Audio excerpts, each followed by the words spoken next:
Sir నార్మల్గా daily deliveries అయినప్పుడు post natal mothers అడుగుతూ ఉంటారు వార్డ్స్లో, మా పిల్లాడి హార్ట్ ఫంక్షనింగ్ అంతా బాగుందా, హార్ట్ పరంగా అసలు ఏ సిమ్టమ్స్ వస్తే మనం తెలుసుకోవాలి, అసలు ఈ హార్ట్ స్క్రీనింగ్ హార్ట్ ఇవాల్యుయేషన్ అనేది అన్ని బేబీస్కి చేపించారా లేకపోతే పర్టికులర్గా కొన్ని కేసెస్లోనే చేపించాలా సార్? సో నార్మల్గా యాంటీనేటల్ స్కాన్స్ అంటే ప్రెగ్నెన్సీ స్కాన్స్లో ఎటువంటి అబ్నార్మాలిటీ ఉన్నా, లేదు పుట్టిన బేబీ తల్లిదండ్రులు మేనరిక వివాహాల వల్ల పుట్టిన, లేదు పుట్టిన బేబీకి బ్రీతింగ్ ప్రాబ్లమ్స్, కొన్ని రకాల మెకానిక్ స్టెయిన్ లైకర్తో పుట్టిన అంటే మట్టు మింగి పుట్టినప్పుడు బేబీ, ఇలాంటి కండిషన్స్లో మనం ఖచ్చితంగా పుట్టిన తర్వాత హార్ట్ స్క్రీనింగ్ అనేది చేయాల్సి ఉంటుంది. అంటే ఇప్పుడు ఈ హార్ట్ స్క్రీనింగ్ పుట్టిన వెంటనే చేయాలా లేకపోతే కొన్ని రోజులకి చేయాలని ఏమైనా ఉంటుందా సార్? ఒకవేళ బేబీ క్రిటికల్ సిచ్యువేషన్స్లో ఉంది అంటే లైక్ వెంటిలేటర్ పైన ఉండడం కానీ, బ్రీతింగ్ ప్రాబ్లమ్స్ పైన పుట్టడం కానీ, సైనోసిస్ అంటే ఆక్సిజన్ పర్సంటేజ్ అనేది తక్కువ ఉంది అని అంటే ఇమ్మీడియట్గా చేయించాల్సిన అవసరం ఉంటుంది.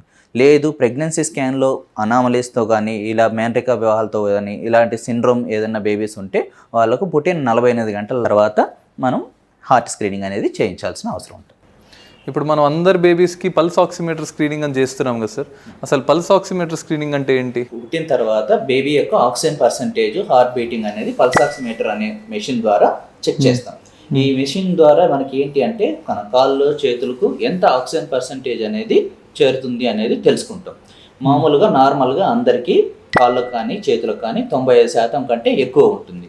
అలా కాకుండా 95% కంటే తక్కువ ఉన్నా, లేదు కాళ్ళకు చేతులకు ఒక 10% డిఫరెన్స్ అనేది ఉన్న దానిలో pulse oximeter screening baby fail అయినట్టు.